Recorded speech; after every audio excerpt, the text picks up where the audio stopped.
الحمد لله وكفى وسلام على عباده الذين اصطفى أما بعد فأعوذ بالله من الشيطان الرجيم بسم الله الرحمن الرحيم والعاديات ضبحا فالموريات قدحا فالمغيرات صبحا فأثرن به نقعا فوسطن به جمعا إن الإنسان لربه لكنود وإنه على ذلك لشهيد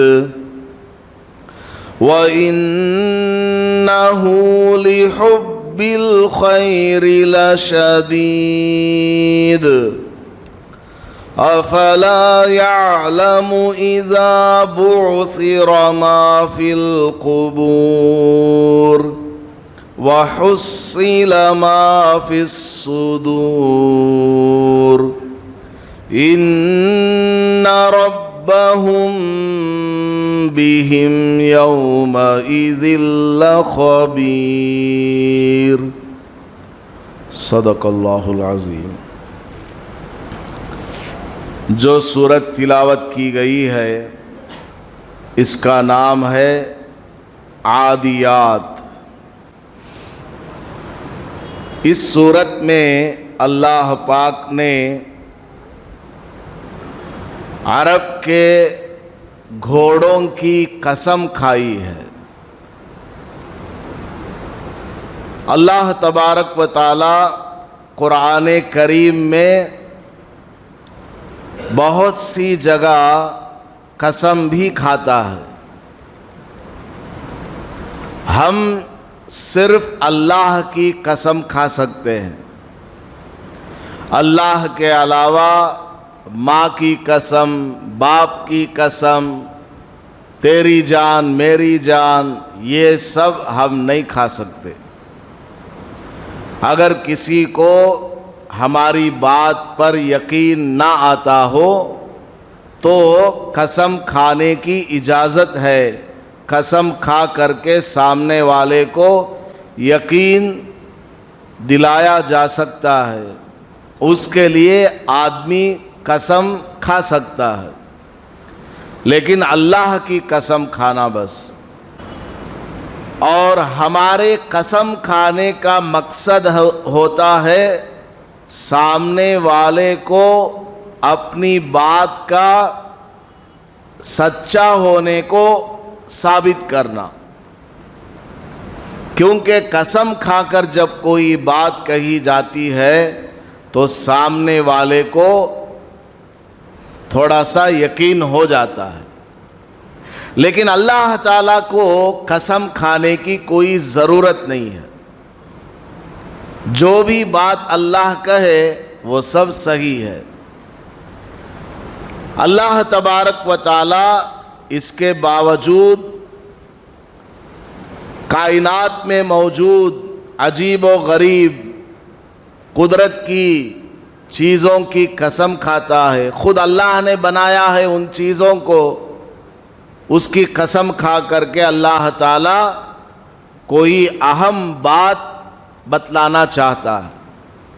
اللہ کے قسم کھانے کا مقصد ہوتا ہے اپنی بات کے اندر تاکید پیدا کرنا، بات کے اندر زور ڈالنا تاکہ آدمی توجہ کے ساتھ سنے۔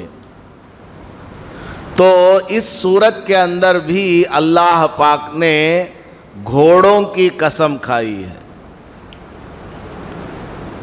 اور قسم جس چیز کی کھائی جاتی ہے اس میں انسان کے لیے کوئی نصیحت پوشیدہ ہوتی ہے۔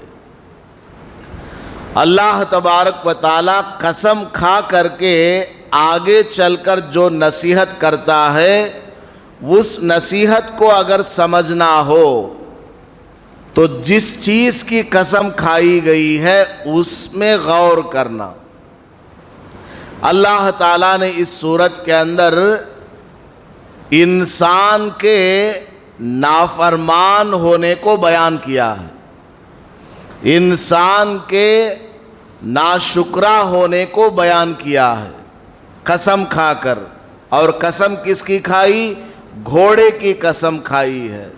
اب گھوڑے میں غور و فکر کرو تو ہمیں سمجھ میں آ جائے گا کہ ہم اللہ کے کتنے ناشکرے ہیں اور گھوڑا ہمارا کتنا شکر گزار ہے۔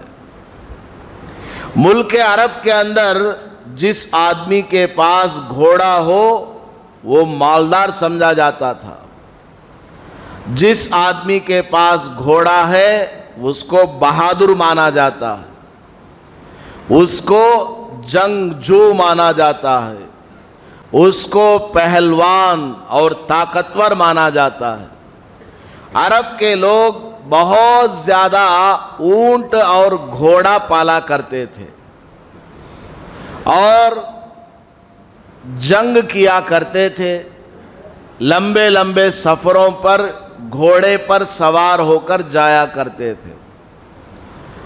اور اللہ تعالیٰ کا ضابطہ یہ ہے کہ جس پیغمبر کو جس علاقے میں بھیجتا ہے وہاں کے لوگوں کو جس بات کے ذریعے جلدی سے نصیحت سمجھ میں آ جائے اس بات کو پیش کرتا ہے، اس چیز کو پیش کرتا ہے۔ اور ملک عرب کے اندر گھوڑا بہت زیادہ استعمال کیا جاتا ہے، تو اللہ تعالیٰ نے وہ موٹے دماغ والوں کو سمجھانے کے لیے گھوڑے کی قسم کھا کر کے نصیحت کی ہے۔ گھوڑا کیا ہے؟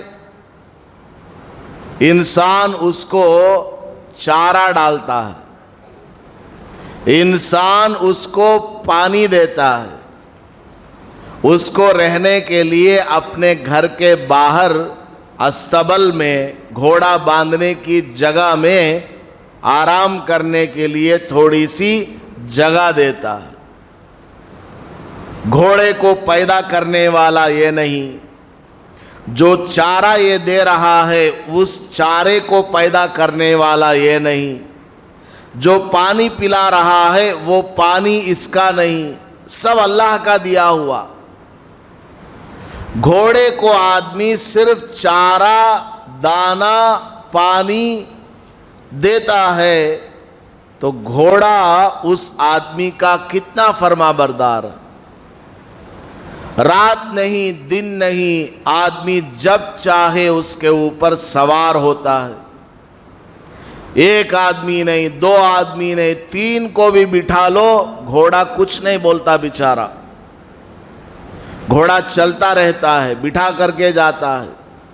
اور گھوڑے کی آنکھوں کے سامنے اس کا وژن صحیح رکھنے کے لیے پٹی باندھی جاتی ہے، کیونکہ گھوڑا 360 ڈگریز دیکھتا ہے، ہم لوگ صرف 180 ڈگریز دیکھتے ہیں اور گھوڑا 360 ڈگریز دیکھتا ہے، اور اس طرح دیکھتا ہے وہ، رائٹ سائڈ بھی سامنے بھی۔ تو پٹی باندھی جاتی ہے، گھوڑا برداشت کر لیتا ہے۔ ناک میں نکیل ڈالا جاتا ہے، گھوڑا برداشت کر لیتا ہے۔ اس کے پیروں کے نیچے لوہے کے نال لگائے جاتے ہیں، گھوڑا کچھ نہیں بولتا۔ اس میں لوہے کی کیل ٹھوک دی جاتی ہے، گھوڑا کچھ نہیں بولتا۔ مالک کا وفادار ہے، مالک اس کے اوپر بیٹھ کر کے جاتا ہے، آرام آرام سے جا رہا ہوتا ہے۔ کسی دوسرے گھوڑے والے کو دیکھا وہ تیزی سے جا رہا ہے، اس گھوڑے کو لات مارتا ہے، وہ کمچی مارتا ہے، گھوڑا تیز بھاگنے لگتا ہے، کچھ نہیں بولتا۔ گھوڑے کو آپ نے بعض مرتبہ دیکھا ہوگا، گھوڑا بھاگتے بھاگتے پیشاب کر دیتا ہے، گھوڑا بھاگتے بھاگتے پاخانہ کر دیتا ہے۔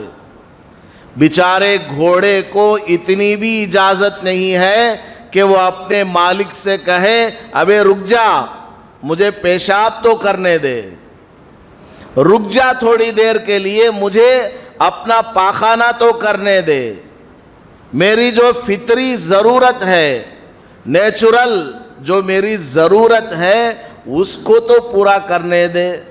لیکن انسان اس کو چلاتا رہتا ہے، گھوڑا بھاگتا ہے، نہ دن دیکھتا ہے نہ رات دیکھتا ہے، نہ اس کو بخار کا کوئی ہے، نہ سر میں درد، نہ سردی، نہ کھانسی، نہ بھوک، نہ پیاس، بس مالک کی وفاداری میں وہ لگا ہوا ہے۔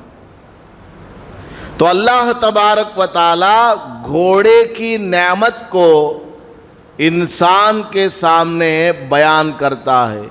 گھوڑے کی قسم کھا کر کے اللہ تعالیٰ انسان کو اس کے اوپر اللہ نے جو نعمتیں عطا کی ہوئی ہیں وہ یاد دلا کر کے بولتا ہے تو اپنے مالک کا کتنا وفادار ہے بتا۔ آفٹر آل تیرے چارہ اور پانی دینے کی وجہ سے یہ گھوڑا اپنی جان تیرے لیے فدا کر دیتا ہے،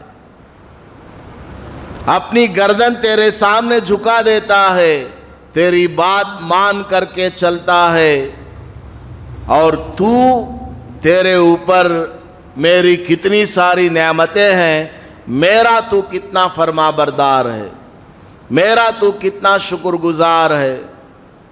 اللہ تعالیٰ نے انسان کو کیسی کیسی نعمتوں سے نوازا۔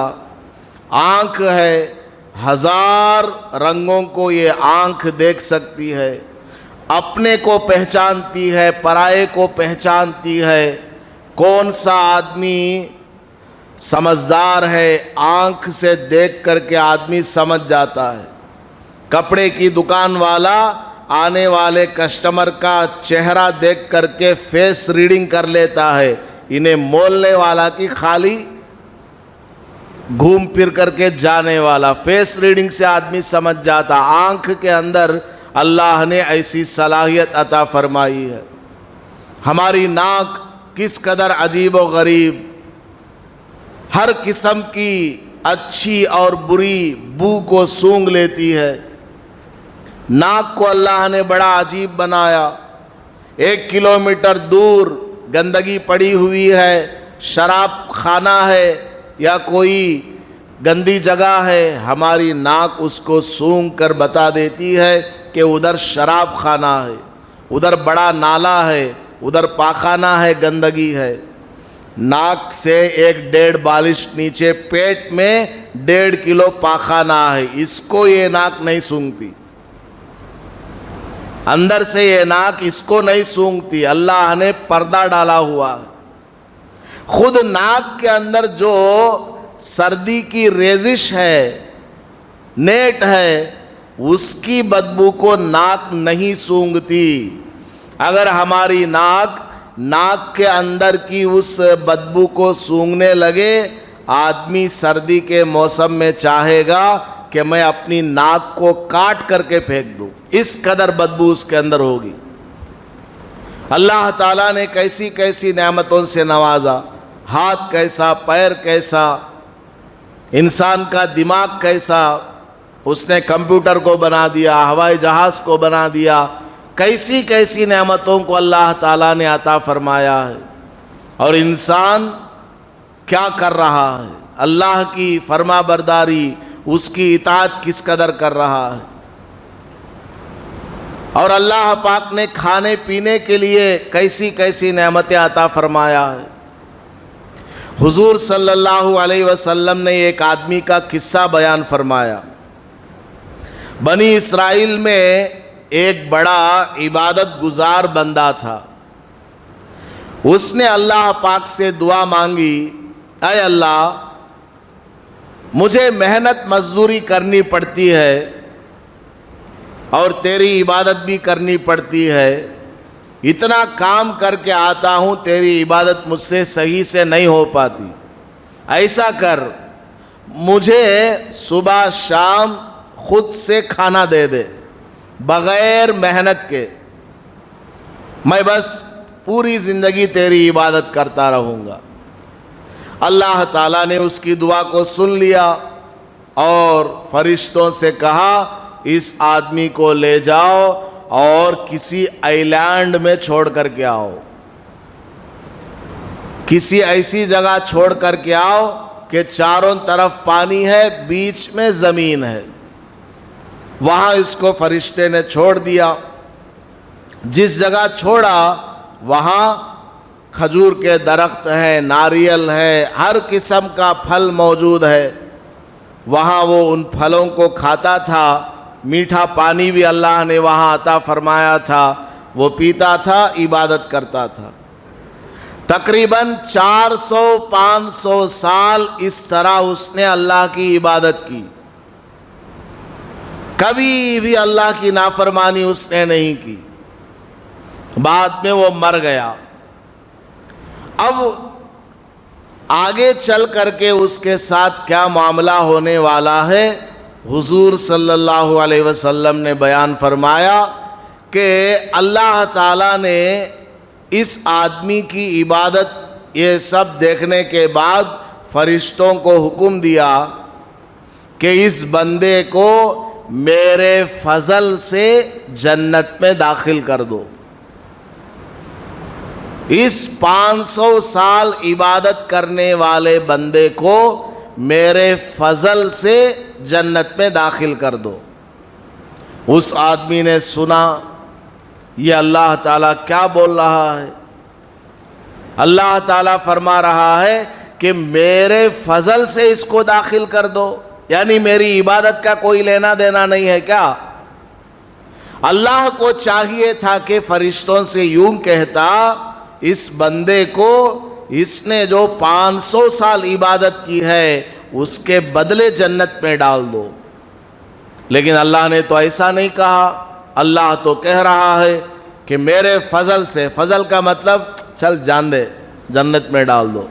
فضل کا مطلب یہ ہوتا ہے کہ سامنے والا ان ایلیجبل ہوتا ہے، سامنے والا مستحق نہیں ہوتا، سامنے والا لائق نہیں ہوتا، اس کے بارے میں کہا جاتا ہے میرے فضل سے تو چلا جا۔ تو وہ آدمی شکایت کرنے لگا، دل میں سوچنے لگا کہ اللہ تعالیٰ نے ایسا کیوں کہا کہ میرے فضل سے اس کو جنت میں ڈالو، میری 500 سال کی عبادت وہ کیا ہو گئی؟ اللہ تعالیٰ کو سب پتہ ہے۔ اللہ تعالیٰ نے فرشتوں سے کہا اس کو جنت میں لے جانے سے پہلے تھوڑا جہنم کا سروے کرا کر کے لاؤ، جہنم دکھا کر کے لاؤ۔ اب اس کو لے جایا گیا جہنم کی طرف۔ جوں وہ جہنم کی طرف جانے لگا، بڑھنے لگا، گرمی محسوس کرنے لگا، اس قدر گرمی کہ پسینے اس کے بدن سے چھوٹنے لگے۔ اب وہ فرشتوں سے کہنے لگا ارے بھائی پینے کے لیے کہیں پانی ہے کیا؟ اس نے کہا ہمارے پاس تو نہیں ہے بھائی پانی، چلو اللہ نے کہا تم کو صرف جہنم دکھا کر کے لانا۔ اب یہ آگے بڑھ رہا، پیاس بڑی شدت کے ساتھ لگی ہوئی ہے۔ اتنے میں دیکھا ایک فرشتہ ایک پانی کا پیالہ لے کر کے جا رہا، تو اس نے دیکھا تو اس کو آواز لگایا ارے ادھر آؤ، مجھے بہت شدید پیاس لگی ہے، تیرے برتن میں پانی ہے کیا؟ اس نے کہا ہاں، لا مجھے دے، میں پیوں گا، اپنی پیاس بجھاؤں گا۔ تو اس فرشتے نے کہا اس کے بدلے میں کیا دے گا بول؟ اس ایک پیالہ، ایک گلاس پانی کے بدلے میں کیا دے گا؟ تیرے پاس کیا ہے دینے کے لیے؟ اب دنیا کا پیسہ تو نہیں چلتا اور اس کے پاس ہے بھی نہیں، وہاں کیا دے گا؟ اس نے کہا میرے پاس تو کچھ نہیں ہے، 500 سال میں نے عبادت کی ہے۔ تو اس نے کہا لا، پوری 500 سال کی عبادت دے دے، ایک گلاس پانی پی لے۔ اب وہ سوچا یار 500 سال کی عبادت صرف ایک گلاس پانی کے لیے، سوچ کر پریشان ہوا، لیکن پیاس بڑی لگی ہوئی ہے، اب کرتا کیا نہ کرتا۔ اس نے کہا چلو لاؤ بھائی، 500 سال کی عبادت اس کو دے دیا، ایک گلاس پانی پی لیا، پیاس بجھ گئی۔ فرشتوں نے کہا، اللہ تعالیٰ نے کہا کہ اس کو واپس گھما کر کے لاؤ۔ واپس لایا گیا۔ اللہ تعالیٰ نے اس سے پوچھا، ارے بھائی تم کہہ رہے تھے کہ اللہ کو یعنی مجھے ایسا کہنا چاہیے تھا کہ تیری 500 سال کی عبادت کے بدلے میں تجھے جنت میں بھیجا جائے، لاؤ 500 سال کی عبادت لاؤ، اسی کے بدلے میں جنت میں بھیجتا ہوں۔ وہ کہنے لگا، اے اللہ معاف فرما، تیری نعمتیں کس قدر میں نے دنیا میں کھائی ہے پی ہے، ایک گلاس کے بدلے میں میری 500 سال کی عبادت چلی گئی ہے، اب میں جنت میں کیسے جا پاؤں گا، میرے پاس کچھ نہیں ہے، اے اللہ تو اپنے فضل سے ہی مجھے جنت میں بھیج دے۔ تو اللہ تعالیٰ نے اس کو فرمایا، ہاں میرے ہی فضل سے تجھے جنت میں جانا ہے۔ اللہ تعالیٰ ہماری عبادت کا محتاج نہیں ہے، اللہ تعالیٰ کو ہمارے سجدوں کی ضرورت نہیں، ہماری نماز، ہمارا رونا، ہمارا دھونا کوئی ضرورت نہیں۔ اللہ تعالیٰ تو ہمارا امتحان لے رہا ہے، کون میری بات مان کر چلتا، کون نہیں مانتا۔ اس امتحان میں ہمیں یہ سب کرنا پڑتا ہے، کرنا ضروری ہے۔ کرنے کے بعد اللہ تعالیٰ دیکھے گا کہ کس کے اندر کیا ہے کیا نہیں ہے، پھر فیصلہ کرے گا کہ اس کو جنت میں بھیجنا یا جہنم میں بھیجنا۔ جنت میں ہر آدمی جائے گا اللہ کے فضل سے ہی، البتہ جنت میں جو سٹیجز ملیں گے، درجے ملیں گے، وہ اس کی عبادت کے حساب سے ملیں گے۔ کتنی عبادت کی ہے، کتنی نمازیں پڑھی، کتنا صدقہ دیا، کتنا اچھا کام کیا، اس حساب سے جنت میں اس کی بلڈنگ ہوگی، درجے ہوں گے، حوریں، کھانا پینا، یہ سب۔ البتہ انٹرنس جو مہر لگنے والا ہے، جو وہاں کے لیے جانے کے لیے پاسپورٹ ملنے والا ہے، وہ اللہ کے فضل سے ہی ملے گا۔ اللہ کے فضل کے بغیر کوئی آدمی جنت میں نہیں جا سکتا۔ تو اللہ تبارک و تعالیٰ کی بے شمار نعمتیں انسان استعمال کرتا ہے، لیکن اللہ کی فرما برداری نہیں کرتا، اللہ کا حکم نہیں بجا لاتا۔ تو سورہ عادیات کے اندر اللہ تبارک و تعالیٰ نے گھوڑوں کی قسم کھا کر کے فرمایا ہے کہ گھوڑا کتنا اللہ اپنے مالک کا فرما بردار ہے، اور انسان اللہ کا کس قدر ناشکرا ہے۔ یہ سارا مضمون اس سورت کے اندر آگے آ رہا ہے، انشاءاللہ اس کو بیان کیا جائے گا۔ اللہ تبارک و تعالی ہمیں اپنا شکر گزار بندہ بننے کی توفیق نصیب فرمائے۔ آمین۔ وآخر دعوانا ان الحمد للہ رب العالمین۔